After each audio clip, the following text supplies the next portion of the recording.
أعوذ بالله من الشيطان الرجيم بسم الله الرحمن الرحيم الحمد لله رب العالمين الصلاة والسلام على رسولنا محمد وعلى آله وأصحابه وأتباعه وسلم.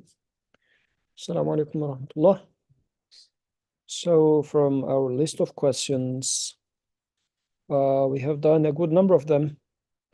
We have the concubines and slavery that we would like to pick from this page, and also why interest is haram. And we are pretty much coming to the end of our list of questions. So if you have any new questions, we can add this to the list.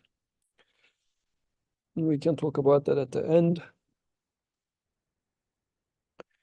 Okay, now comes our hot topic that one of our rich people wanted us to talk about.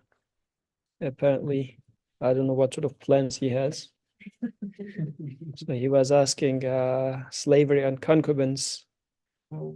So I was just listing a few questions, but Khadir, you can ask more. If this is what you are up to about. So slavery and concubines. Does Islam allow slavery? This is number one question. If so, why? Why did Islam not abolish slavery all at once? And then what is the whole idea about this concubines altogether? I guess these are some questions that's out there. Concubines is Jariya. Yeah. So, any questions you would like to ask other than these, or these are good enough? What do you think? I think it's a good starting point. Good starting point. He has more. Okay, good. Okay. Slavery. What is slavery? When we say slavery, what comes to mind? The ownership of something or something. Ownership of someone. And what do you understand from ownership of someone? They are bound to anything that you say, bound to anything that you say. Bound They do not do anything that you do not want them to do.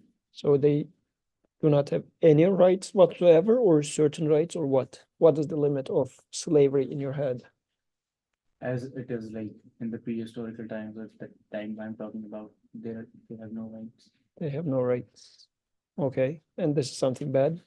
Yes. Like if they had certain rights, would you be okay? No. No? What sort of a thing would be fine? If you have rights, then like that's the problem. Like if there are certain rights, someone has these rights. But you're still putting on boundaries on someone, and We you all as a human cannot put boundaries on I feel someone. like a slave in school. Okay, a slave in the school? But you chose to be a slave.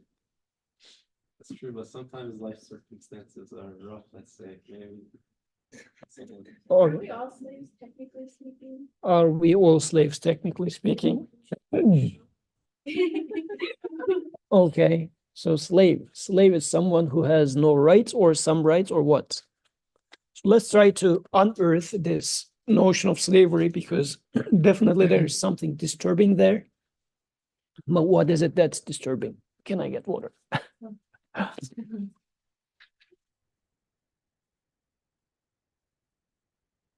Well, you were saying something. Like, not only are you owned by someone, but they decide what rights you get. Okay, So it's not, so like the idea of rights is that, they're not given, you come with rights, they're inalienable, they can't be detached from you. And the government is just supposed to safeguard the rights that you already have. So the government doesn't give you rights, you already have them, they just protect them. So it's like, so technically then, technically all human beings are equal. Right? Okay. Like we're made by God, made by the same God, there are no differences. We all are birthed into this world the same way. We all die, we all need food. So then all of us should have similar rights. Like one person can't have the right to life and the other person not having it. So that sort of a difference is the problem. And then when one person owns another person and the owned person has lesser rights, or those rights are decided by the owner, then that's slavery. okay. And I guess the problems with the owning here, like for example, just a question that popped up randomly in my head. How about parent-child relationship up until age, let's say, I don't know, a certain age? Is this slavery? No? Yeah. If the parent considers it that they own the child, it is. But let's say up until age 10, let's say, how do you feel about the child up until age 10? For practical matters, I'm not talking about what the parent thinks about the child, but from practicality point of view, what's happening there? It is. It's good. It It's is. good ownership. Like if you own a car and you don't want your car to get scratched, you have like, It has no feelings. yeah, but the parents own children. It's in profession. So in Not this, malicious owning. okay, so if the parent starts, let's say, beating the child for abuse and whatnot, what would any sane person say in this case? Well, I mean, you cannot do Yeah. that to the child. Yeah, Like, in America, you would call CPS. yeah, But then my question is, in Islam, is there also a concept of a CPS? Like if you, because like the idea is in Pakistan, I'll be honest, parents hit their kids. And actually then the kids grow up and then they hit their kids because they're like, if our parents hadn't hit us, like we wouldn't have been the way we are, so it's like a self-sustaining sort of a thing, a practice. And like nobody ever talks about it. You never hear any imam ever be like, oh, like don't hit your kids, it's bad in Islam. It's like, no, parents are reactive, right? And then the concept also of if your kids aren't praying, you beat them up, right? Or, I mean, I don't want to say beat them up, but you hit them. So I mean, if anything, Islam is sort of validating that parents can hit their kids in certain instances, and then you can extrapolate it to every instance. Some parents do that, so yeah. so when the parent is abusing the child, any person with their sanity would interfere, right? I mean, let's take it to the other extreme. Parent kills the child and makes biryani out of the child, okay? What would you say in this case? It's their child, they can do anything. Would you say that? No, there are certain limitations, right? And in this case, parent is the overseer of the child, has the responsibility of the child for the good of the child in this case. Is that right? But if the child says, oh, I would like this candy, that candy, and whatnot, parent would say no. Is the parent preventing the freedom of the child in this case? Yes. But we don't consider this as something bad. What I'm trying to get at is, I'm not making any analogy with slavery yet or whatsoever. I'm trying to understand what is our limit of slavery, or what do we mean by owning, or I'm just trying to identify where the problem is starting. You had something there, Rida? I think, okay, so with discipline, I think if the same thing can be achieved by not abusing the child or hitting the child, then we should just go with that strategy. Like, because the thing is, like, there is a way to discipline people without beating them up. Yeah. And so I feel like So we should go that route and that the abuse is not justified. exactly. But what I'm trying to say here is a limit is being put before the child. So child is not free as it wants to be, yet child has certain rights too. Child has the right not to be beaten. Child has the right not to be killed, no matter who is the owner, who is the parent in this case. I mean, in this analogy, no matter who is the what we would consider wrong in this case is not parenthood, but abusive parenthood. Right? So this is one thing. Another topic. Now, let's just establish this. We are not against the idea of parenthood. We are against the idea of abusive parenthood. So when you say I am against slavery, you're against a certain thing in there. Yes, Khalid. The biggest problem is the freedom of choice. Like the child does not know how to choose for themselves. Mhm. But what I'm talking about as in slavery is like people know what they are, people know what they want to do, but it was being allowed by the community, by the standards that were set, that yes, you can keep slaves. And that is the Okay. biggest problem. Like, Okay, freedom of choice is like the biggest problem that I have with that issue. Like, if they want to be slaves, that's another thing. Like, the child does not have that mental capacity at that ripe age. yeah. So to the make that example, decision. the example with the child is given just to say that we are okay with certain limitations and not okay with other limitations. So this is what I'm trying to clarify. What I mean by that is when we talk about slavery, certain things comes to your mind and you say that this is unacceptable. And we'll talk about what is unacceptable and what would have been acceptable. Because when we think about slavery, first thing that comes to my mind is, have you guys watched Lady Eater? What was the name of the guy? Russell Crowe. Oh, I am too old. You guys are too young. So in there, Russell Crowe is kept. Spoilers after watch that. Okay, so the guy is taken as prisoner and is now being put into certain things, like being thrown before, like in a arena, In an arena. to fight with lions. Okay. I mean, people just out of the fun, they wanted to watch how fun it is to see a lion eating a human being. So you just, what else is the best way other than throwing a slave into the arena? Right? So this is a horrible picture, of course. So because now you're saying that the right of living is being taken away from that person. How dare you do that? Okay, that's something bad. Okay, some burning question. Going to make comment. Greatest movie of all time. No, The Matrix is the greatest movie of all time. Okay, so yeah, and he comes with a He's a big quote fan. from the movie. Okay, okay, so The Gladiator. Watch it if you like it. It's a decent movie. Okay, anyways, so before that, I also would like to open up a parenthesis about what slave should mean, and then would come to practical slavery. I will start with what Rida was taking us up to. So a slave is someone who is needy, who doesn't own anything. Quran mentions human as abd. Actually, Quran invites individuals to be slave of the creator. Like in the society that Quran came in, and in today's society, slavery is still there. Even for the United States, slavery is there, just the format is changing over time. In the society that Quran first was revealed in, still slavery was there. But Quran is changing the term and saying that be slaves to the creator, not to one another.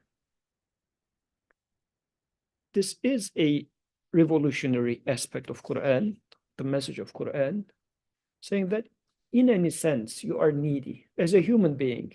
Count how many things you need in this life. Can you count them? No.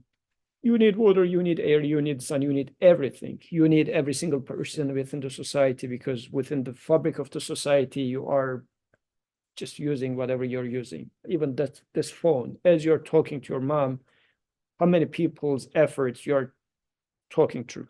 So you are in need of so many things.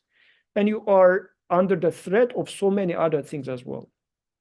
Like take it to be diseases, take it to be famine, whatever, everything out there. So you are in need of protection. You are in need of being provided. How are you going to cope with that?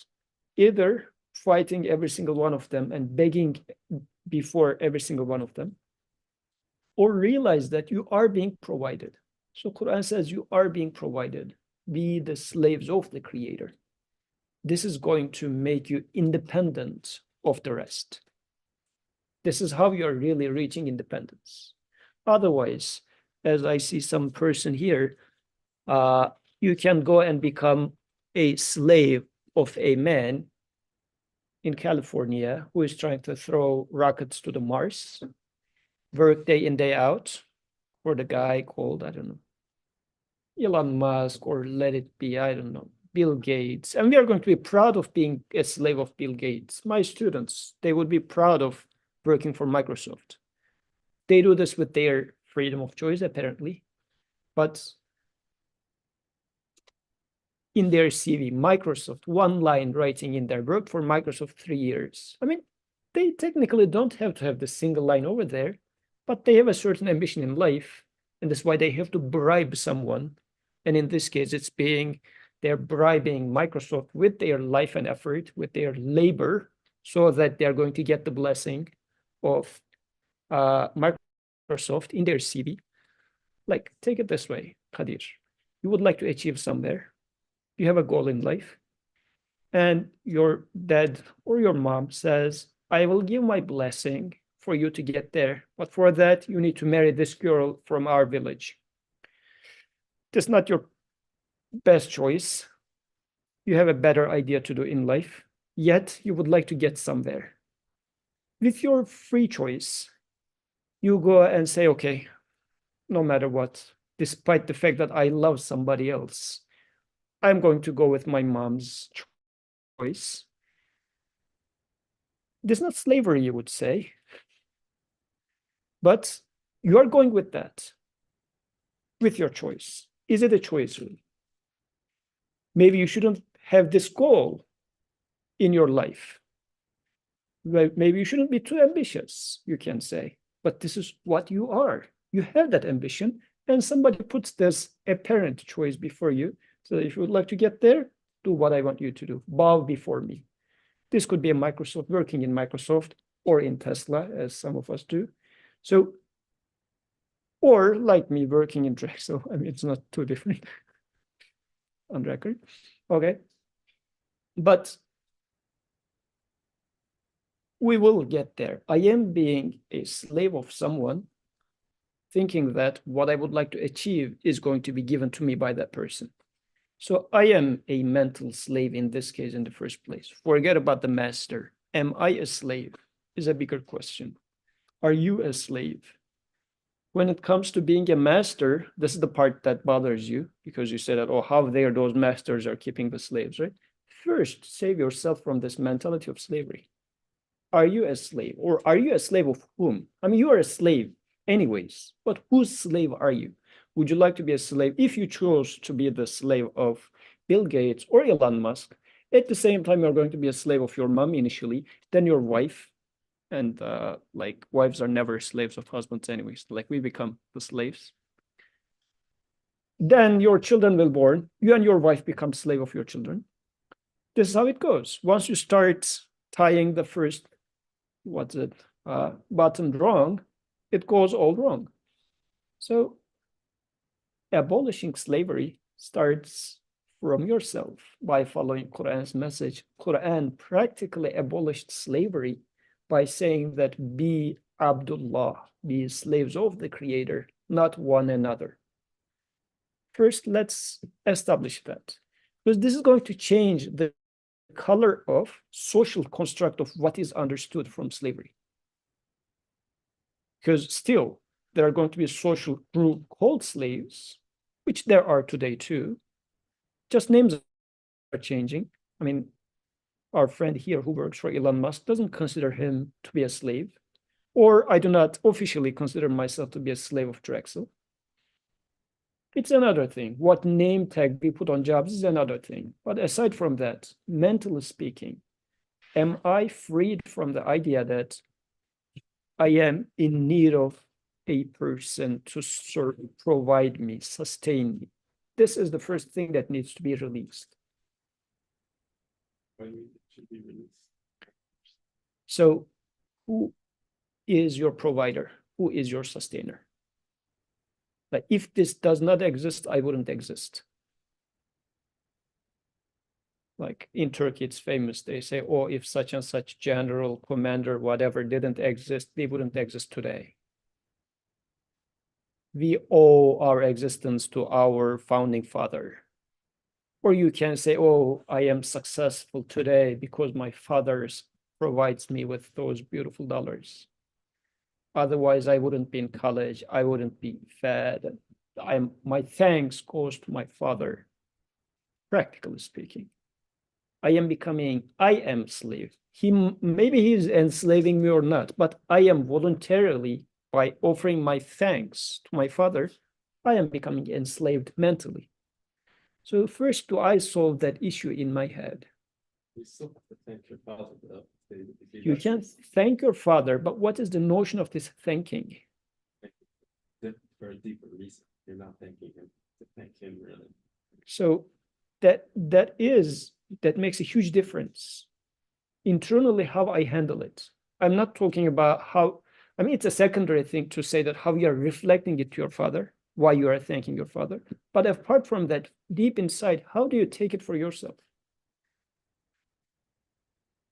This is where real slavery is happening. This is where the problem of slavery needs to be resolved, and Quran is resolving that slavery. This is the harder part. Because in today's society, people are being considered free, apparently. Are we free? Rida. Like, there's 3 forms of modern slavery. That would be mass incarceration, debt, and addiction. Mass incarceration, Debt death, and addiction. addiction. These are modern day slavery. I'm doing a workshop about this for MSA on Wednesday, so Okay. it's like related, in case anyone wants to come, 6 p.m. here. Okay, inshallah, next Wednesday, 6 p.m. Yeah, but I'll only be talking about the first Okay, mass incarceration. Yeah, in America especially, right? Yeah, it's a modern version of slavery for sure. Trump is coming, so put your money onto those companies. Their stocks will rise. one. My parents were like, we have Pakistani passports, if Trump kicks us out, we could just go to Pakistan. Where are you going? The Atlantic Ocean? Yeah, there's no other option for you. So this Islam is making you free in the first place. Still, now let's take it. Well, let me talk about in today's society. Let's talk about freedom in today's society. In today's society, so if you are free, yet you are being forced to use or consume certain things, and you're feeling obliged to wear a certain cloth, because apparently Muslim countries are the oppressive ones, right? You have to wear like this, you have to speak like this and whatnot. In today's society, you have to wear what is called fashion. Like there is a fashion that you have to abide by, live by, another type of oppression. And if you go outside the norms of that, you're going to be like society is pushing you towards somewhere, but you do it just very silently. Or you have to buy a certain phone, or you have to like live in a certain standards of life. And in order to achieve this standard of life, you have to work a lot. Like in America today, there is a lowest income that you need to get within today's society, and the standard is rising and rising, and you have to catch that. You cannot live out of that. So this slavery is there. Now let's come to how Islam handled the practical matter of slavery. Switching gears a little bit. When we talk about slavery, so that Kadir doesn't say that, oh, you hit the bush too much. Okay. So what is slavery? Slavery is those people who were captured in the war. Like you don't simply go and pick somebody from the street and say that, oh, you're my slave. But this is two sides are having a war with each other. And after the war, the winner takes somebody as captive from the loser side. So it's within the dynamics of war, these are the prisoners of war. And for practical reasons about that, still today, people take prisoners of war. And they keep them as prisoners of war. So those not being bought and sold, this is the part that troubles Kadir. So now they are being treated as a property. This person is being bought, is being sold and whatnot, right? So within the way Quran is treating this social construct, I mean, it's not that Quran put that, this had been there and still is there. How does Quran treat the matter? The way Quran treats the matter is these people are going, you and them, you're going to eat, they will eat what you eat. You will be treating them in equal terms with yourself. So the social difference is being removed in this sense. They pretty much become your workers that work by their wage. So freedom is not there in the sense of not going and working with somebody else. They work for you. This is what they are for. On top of that, Quran is encouraging to free them or making a contract with them so that if they work up to a certain point, then they will get their freedom. So in this sense, they are paid workers. They can become paid workers. So the standards are being raised for them, so much so that within history, they said that to own a slave is being like the slave of your slave, sort of, because now you're serving or trying to establish these standards for that person. This is the practical side of it. It has been a social construct. And then by encouraging to free slaves, saying that leave this as much as you can. So practically, Quran abolished slavery by changing its definition. And when it comes to social, like being a part of economical system, eased to abolish it altogether. In today's society, other than the name itself, still it is there, especially in America, in the sense that, for example, I am trying to gain my freedom after living in America for 15 years. Still, I'm not fully free. When I first came here, I have been on a student visa. Then I have been on a, like in student visa, you cannot stay in the country more than a week or so after, like you have to take 9 credits. And then you know all the issues about F1 visa, how hard it is to maintain F1 visa. Once you're done with F1 visa, they give you this OPT for 3 years, and you cannot not have a job within a month. So if you get kicked out of a job or something, you have to find another job within a month. And once this 3-year period finishes, either you leave the country or you find another job with H1B. In H1B, you got stuck with this, whomever is your employer. You cannot change job. If you change job, you'll need to make another application for H1B. If you are out of job, your boss, if you get kicked out of your job, you have to leave the country within a week or a month. I'm not sure. 60 days. 60. So this is the conditions I have been in. Once I get my green card, now I am free to work wherever I want, yet I have 5 years to prove that I am neutral or neutralized, like now tamed enough to become part of this society. Then after that, I'm going to be equal in terms of finding jobs with, apparently equal, finding jobs with others. Now that I'm going to become as slave as a normal American. Like I have been so versatile a slave for the past 15, 18 years. Well, it's by choice. Go to your country, one could say. Yeah, go and marry the villager girl that your mom is asking from you, Khadish. So this choice thingy is a thingy that we need to take seriously. Like in my country is another, like the same system in different flavors is everywhere. Slavery is here, slavery is there. So what does Quran introduce? This is a social, like in social life, there would be rich people, there will be poor people. You cannot say that, oh, let's abolish poorness or let's abolish being rich. There will be, and they will interact with each other, but how much do they interact? This is the question. This is why I started with the example of parenthood and childhood. There will be parents, there will be children, and there will be a certain relationship between them. There will be abusive ones, and there will be fine ones. So the question then becomes, what is it that bothers us in this relationship? And how does Quran treat that? So in terms of slavery, by encouraging to treat your slave in the best of the forms, Quran is practically abolishing what is disturbing imagery of slavery for us. So far, so good or not good? What's it? Not. Not good. What's not good? I don't know, I just disagree with a lot of things. Say it again. I disagree with a lot. Maybe For I example? agree with some, but I don't know. I feel like our modern context is very like flush and everything, you know. And we also don't like look at the realities. Like the slavery that Islam describes, I think is much better than the lives a lot of people live.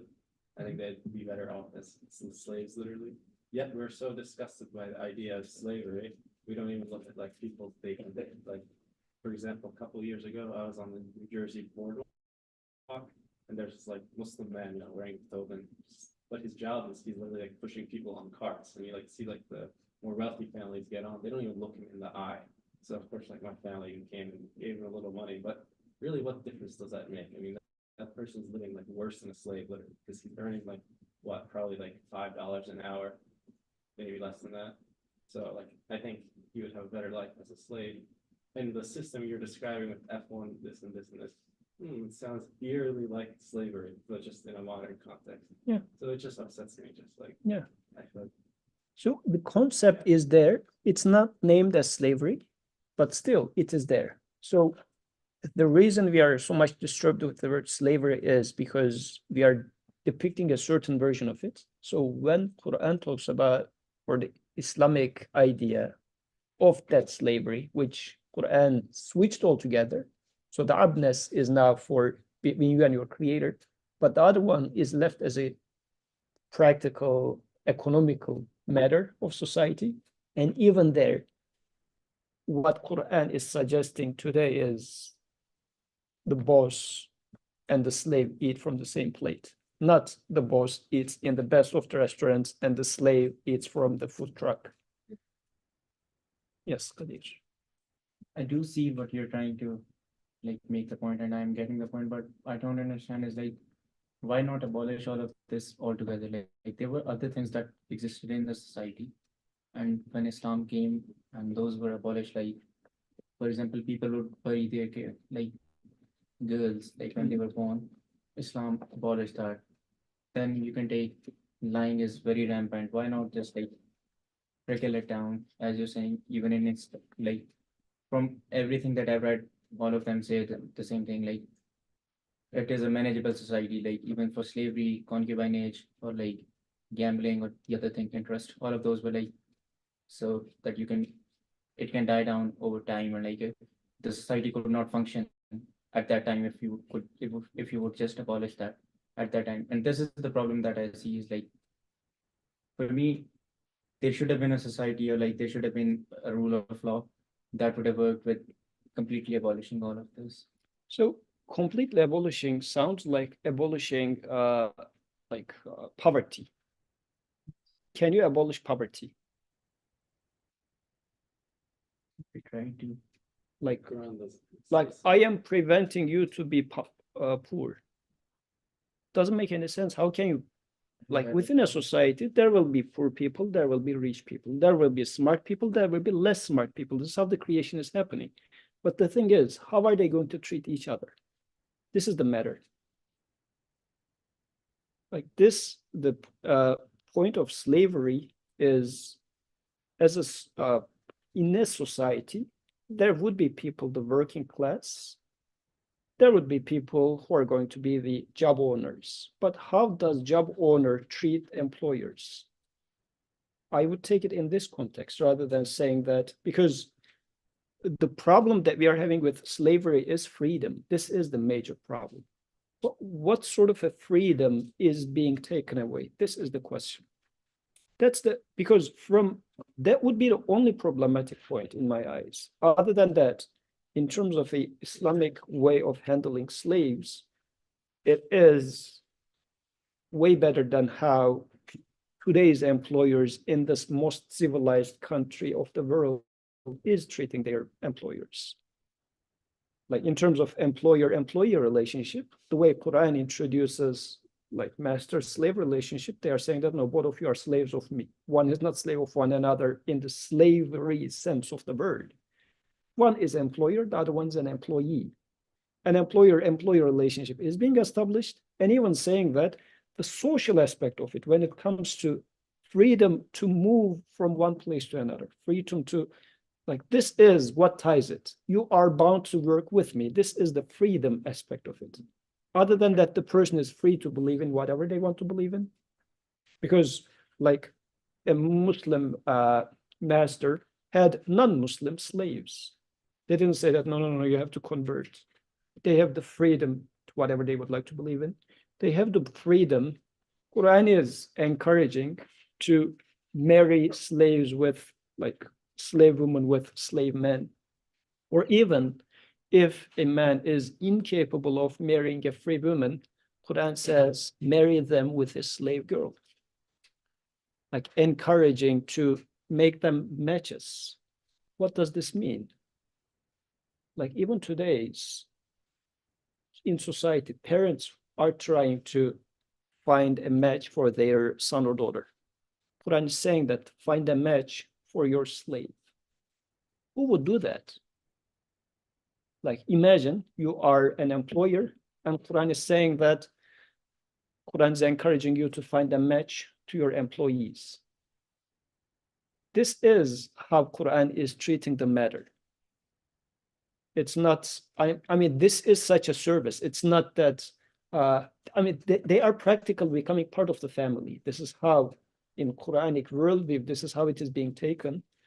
In contrast to in today's world, your employees are, you have this professional relationship with them, and their life, their miserable life is theirs. You're only interested in their 8 a.m. to 5 p.m. period. You're only interested in their well-being so that they work better. I mean, you don't care about their psychological state or anything, right? Even Drexel is offering us up to, what is it, $400 back for our well-being points. Like for the employees, they have this wellness program. And if you attend certain yoga classes and whatnot, you can collect up to 400 years for an entire year, $400. But there's this incentive. What is the point? They would like to be so nice to me? No, just don't be crazy so that you treat students well, so that we can milk you more. So it's not being part of, like them being part of your family. This is how Quran is encouraging that part of it. So we need to understand, this is why I started with slave and master are both slaves of the creator, not one another. This is how slavery is. The pattern, the definition has changed. And what is left behind is employer-employee relationship and how is this handled? Only one problematic aspect then becomes is the freedom to work with whom. That's the only part that remains. And in this sense, Quran is encouraging to free slaves. And it's even part of, let's say, you break one of your Ramadan fasting. How do you make it up? Quran says free slaves. Like for something that you messed up with your relationship with the creator and the society, because breaking the fast while everybody else was fasting and you were supposed to fast, you messed up something. The creator says, okay, in order to make it up, make up something within the society, free the slaves. So in this sense, Quran is encouraging us to free that away. And now we are really practically talking about a social problem, which is those people are taken as prisoners of war. How do you handle that? In today's world, what do? We keep feeding them. Keep them in prison. Yeah, we keep them in prison, so they become consumers of resource at best. So in that worldview now, they are becoming part of the society to contribute to society as workers, yet being treated well.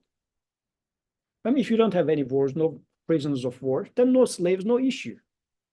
But as long as you have prisoners of war, then how do you do that? And it's not like, oh, we will send them to labor camps in Siberia and then just, or mass incarceration. This is not the point how Quran is taking it. Quran is not abusing them. Still, master is going to eat from the same plate as the slave. Employer-employee relationship is still there. But this, as long as the prisoners of war is going to be there, and unless you say, well, we should release them whatsoever, which is not practically like reasonable, then why did you take them as prisoners in the first place? Because otherwise, like the fight doesn't make any sense. Just come and capture us. So for that practical reason, it will be there as long as prisoners of war existed. But apart from that, if we are talking about as colonizers did, they just went ahead and captured Africans like animals and put them into the ship and brought them to America as slaves. It's a totally different story. This is not, I mean, this is human abduction. It's not slavery. It's a totally different thing. But it's not what we are talking about.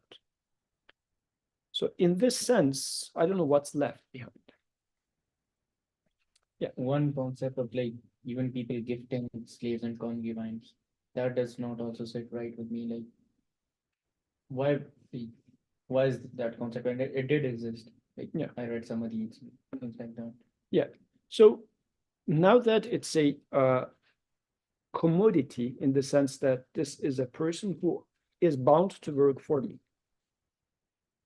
And in today's world, even in some countries, they say, and actually I was reading it in the news. I was reading in the news that what's it called? You cannot go for a competing company. Non-compete clause. Non-compete That's in this country. in this country. If you are working for Tesla, you cannot go to General Electronics. I would just repeal that. There is now like like all the companies are like, this is not fair, and then Yeah, they are trying to repeal it in this country. So in this country, if you're working for a certain company, you're not, and if they put it in the contract, and they are still trying to say that they are not repealing it completely, but saying that the top consecutive, like the CEO or people who have knowledge of company secrets should not go to another company. This is how they handle it in this country. So like, I'm a free person. I would like to work for whatever company I want. But in here, the version of it is like, no, if you are here and we share something, the experience, you learned it in here and you will go and work for the other company. That's not something. There's a reasonable way of doing it here. So the part that is disturbing to human dignity, and I agree with that, is taking human as a property and saying that I buy you, I sell you, this sort of a thing. What is hurt here is human dignity. This is what disturbs us. But if you take it as I have been working for, like, this is how it happens. If my advisor here, let's say you're a PhD student, and your advisor goes from this university to another university, he takes you there as he goes there. Like, students are fine with that, because especially if the professor goes to a better university, like if my advisor was at Drexel and now goes to Stanford, I don't say that, well, why am I following you like a slave? I say, well, it's an honor for me to get to Stanford rather than Drexel. So this is the part that disturbs us. I have been working for this person, and now this person says, I'm going to work for that other person out of my choice, outside of my choice. Yeah, outside of my choice. This is the disturbing part for us. But if I again take it as this employer-employee relationship, things are changing. The dignity part that disturbs us is more so the way how we are imagining people are being treated. I'm not saying that there had been some Muslims somewhere who treated their slaves bad and whatnot, but this is not the ideal case. This is not what it is supposed to be. And by saying that, I'm not legitimizing what certain rulers did either. There had been bad examples a lot of the time. Fine. But the way what Quran is putting here is to changing the definition of slave, making it employer-employee relationship, not even that, but making the slave part of the family, because now you're encouraged to make them marry, and then encouraging you in all occasions to free them. So practically opening up the path to abolish it. Why, then your question is why it did not abolish it as it abolished alcohol. Even abolishing alcohol was done in 3 stages, because the society all at once. I mean, this tells something about not only for that society, even for you today, because that message is there for you today too. If you're an alcoholic and it's something normal in your life, tomorrow we are going to shut it down. Is this something practically possible? Or is this something that's going to turn you away? Because now two things are at stake. One is something that you are so addicted to, and the other side is the truth. But your desires say that I cannot leave this, I better leave the other one. This is why this gradual transition was put in there. For the slavery, as it's the social construct of this agreement of labor, that transition was put in there, practically speaking. Hence, like the question of why it was not abolished all at once becomes a little impractical. That's what I'm trying to say. But in today's world, if you look at it, you would say that that transition has been happening. But today, if again there happens prisoners of war, what are you going to do? Still the same questions arise. But you wouldn't, like in practical terms, I would comfortably say Quran abolished slavery. Well, put it that transition. Quran abolished alcohol. With that transition, still applies today. I mean, not to say that, Kadir, you're not drinking alcohol at all, but now we go and start drinking and then gradually stop. That's not what I mean. But that gradual ness, because it's speaking to human nature, saying that this gradual change is part of humans' education. It has been there, was necessary, and hence it is there. Yes. So is slavery banned now in Islam? Like in this sense, Like according to, can we say that slavery is haram now? again, which slavery? That's what I'm trying to say since the beginning, right? Slavery at the time of false slaves. So if you, again, today, get a prisoner of war today, if there, I mean, a lot of ifs there, because when we talk about prisoner of war today, I do not see any proper Muslim country at all anyways. But if a war happens for either, like what is war? We also now need to talk about war. Either you will have a war for self-defense, somebody is attacking you, or somebody out there is this group which is preventing the message to get to those people, because you would like to distribute the message of Quran to certain people, but there's a certain group, the ruling class, who is preventing the message to get there. You go there if you're a Muslim country in the sense of not politically getting strong, but truly, and there's no such country today on earth, truly your point is to deliver the message of Quran to the people of this country. America is not willing to distribute democracy to Iraq. I'm not talking about that. It's a cover story. I'm not talking about a cover story of we will get Islam there. Honestly, if you are truly convinced about the beauty of Islam and you would like to get to the people, yet the ruling class is preventing you. As, for example, is the case for China today. China says no religion is allowed in our country. Apparently, America is okay with Islam being promoted in the United States. But let's talk about China for today. That is the second case of war. So either somebody attacks you or you are bringing the message to the people, but the ruling class is preventing that. This is when the second option of war happens. In such circumstances, if a war happens and you take prisoners of war, what do you do with them? Still, it's a valid question for today. Capturing those people and then keeping them as workers is a practical thing that you can do even for today. And is what you would do. In the Islamic terminology, we'll call them slave, but what is slave? When I say slave, if what comes to mind is the slaves in America, the African slaves in America, has nothing to do with that. This is why slavery is forbidden in Islam. In the definition of slavery for this society, definitely, it has always been banned since the beginning. But if we are talking about this employer-employee, or even more than that, somebody being part of your family, it is a practical thing to do.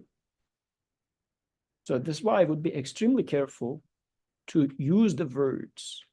If after this discussion, if you would like to summarize it to some friend, yeah, slavery is allowed in Islam, that would be a murder. Like that would be a bizarre thing to say, because any person in this society, and when you say slave, what comes to mind is the cruel acts that has been done in this country by the founding fathers of this country for the African people, by the Western society under the name of colonization to all the poor people across the globe. This is what slavery means in the minds of these people. And this is why we are again saying that why did Islam not abolish slavery? Like people didn't have any problem with that because the way Muslims practiced it was never how it had, or no way closer to how it had been practiced by the Western world at all. This is why, yes, slavery was banned since the beginning, as it has been practiced in the West. Does this make sense? Yeah, but also, like before Islam, let's say, so we don't know what happened before Islam in that area in Saudi Arabia. Let's say the slaves they got for slavery, they got those people in not the ethical way. But then sometimes, like Muslims, then they like buy those slaves. So let's say initially the whole like concept of slavery was incorrect before Islam. Like that's why did Islam support it, like the base slavery concept like before Islam? I don't know how to explain. So I guess your question here is a historical question, saying that at the time of Prophet, let's say within the slave market, there was a group of people who were abducted in this way or that way. Yeah. Now Islam is using this market, not the saying slave that anybody, so I'm putting a clear line. So everybody who was enslaved up to here, by default, we don't consider them as slaves, but we are starting from now on, is what you're suggesting, right? Exactly. It's not a practical thing though, is it? So it sounds like there's alcohol up to that point. And then Quran says, well, we don't know whether they were alcohol or not. But from today on, like all new production of this is a real life problem in there. And it's part of people's social, practical life in that day. Like it is something like today, somebody comes and says, although the whole society is running on, like, let's say employers. Today, Biden says, well, universities, you're not going to keep any employer anymore.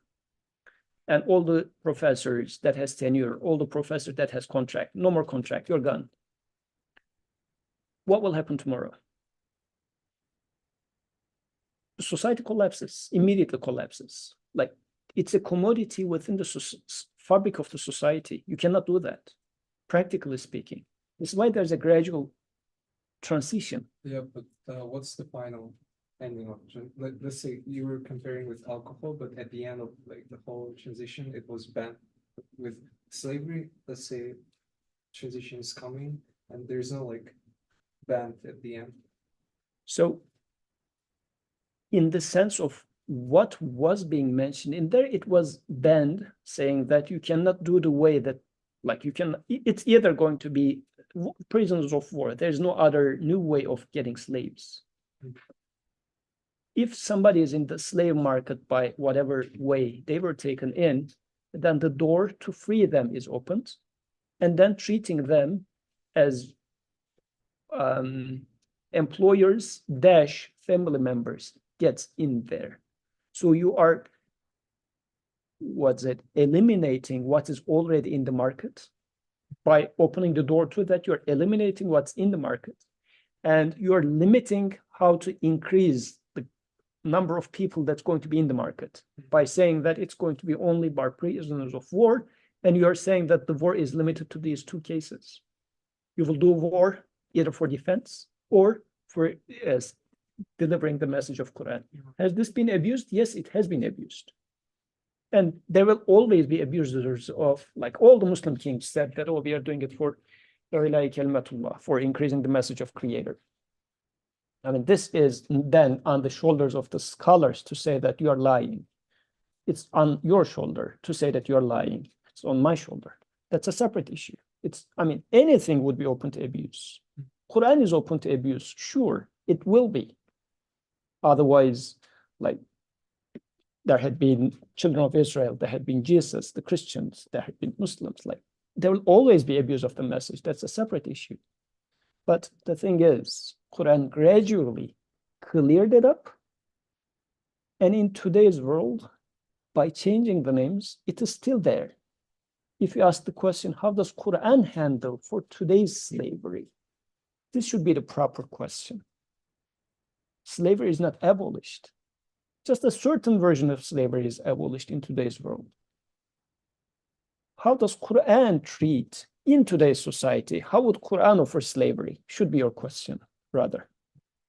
Because we are thinking within the descriptions that the society overloads for today's world. Does this make sense? People indentured servant. Search that word up. It's like basically what this is. Somewhat, there's some similarity, some differences. Indentured servant. Indentured servant. I am indentured. Okay. Indentured. Indentured servant. Okay, we'll Google that. Zara, you have written a lot of things, but would you like to speak rather than me reading it? Okay, or probably Zara is in a meeting in his with his Lord, like master. Okay, so let me read.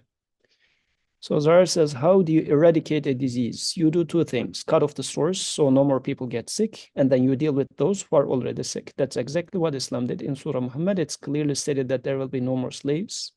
Prisoners of war have to be released either as an act of grace or by ransom. And then for those who are already slaves, in very early revelation, Quran said, Fakku raqabah, freeing slaves, was the expiation for almost every sin. And then the order that feed them what you eat, clothe them with what you wear, and there are your brothers, training the people to see them as equals. And if one asks, why wasn't it abolished immediately? Qadir is this one. I don't think they understand, Qadir, how deeply woven this was in the fabric of society. The slaves were completely dependent on their masters for food and shelter, and the economy was heavily dependent on them too. Go read, Qadir, how the end of slavery led to starvation and death for millions of Black Americans.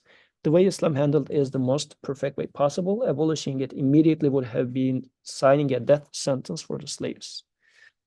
And Nazar says, and we also need to keep in mind what religion does. It trains people. The Prophet trained a generation of Sahaba to see everyone as equals. Did racism in the US end after the Emancipation Proclamation was signed? The sickness that led to that problem is still there, says Zar. Apparently, yeah, Zar, your boss shouldn't read that. So, concubines was your question. Concubines are female slaves. I have a problem with this one. Like Okay. the other one, slavery did not have any problem for me. Okay. So males can be slaves, but females cannot? No, humans could be slaves. Okay. Concubine brings the sexual aspect to it, that they Okay. have to like pay, or the master is like has that right over them. Okay. So my issue is like, okay, in Islam, like chastity, especially for women, is very like highly important. So then does this not contradict? Obviously it doesn't, but I don't understand how.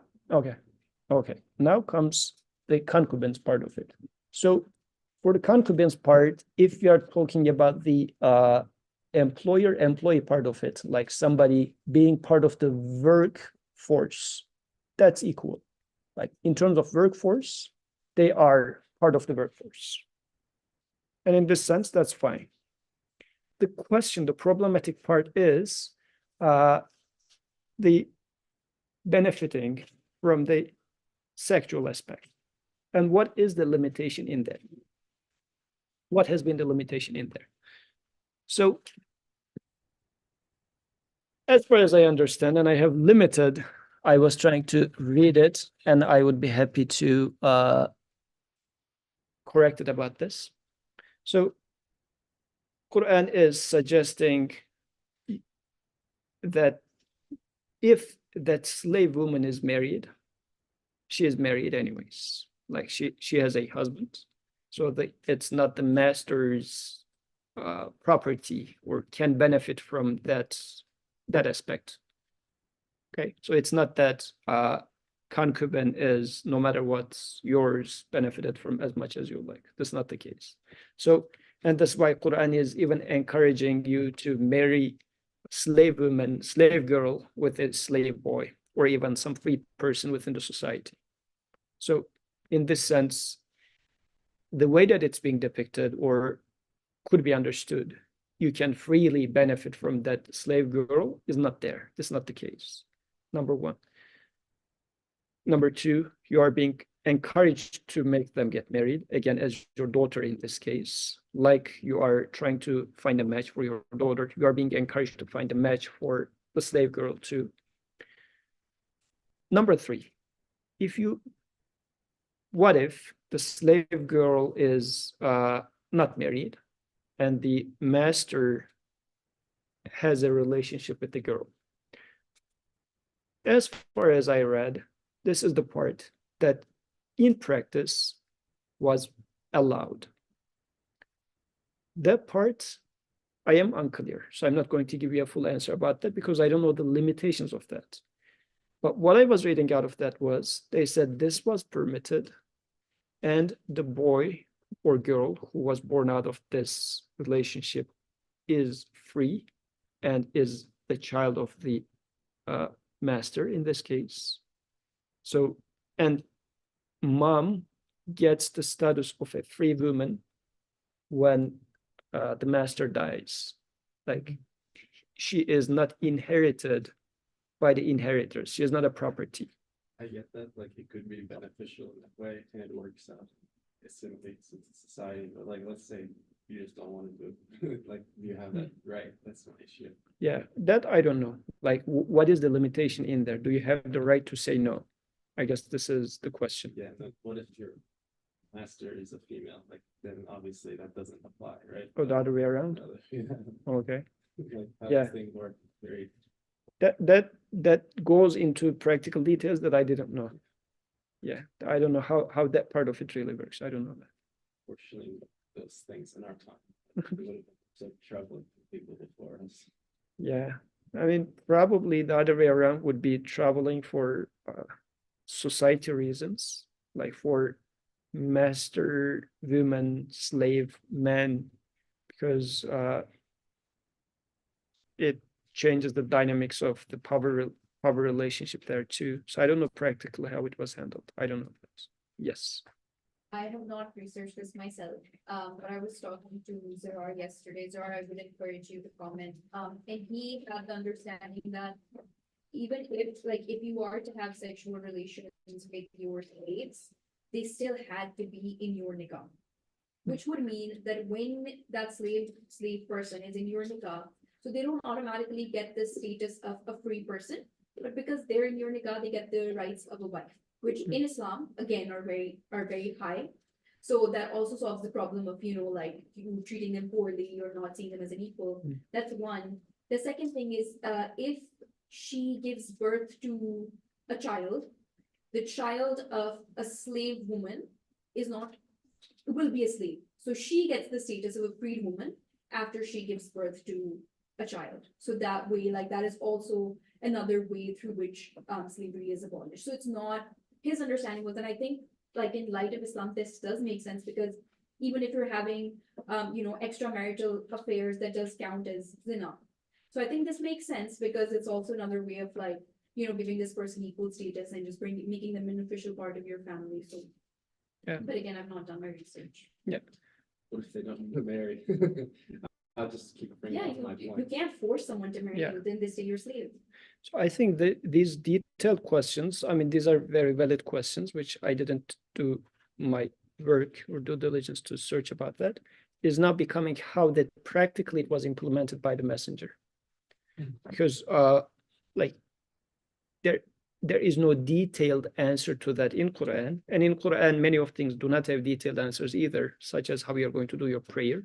But Prophet's practice becomes the answer in these cases. So within that society, how did Prophet implement it becomes the question.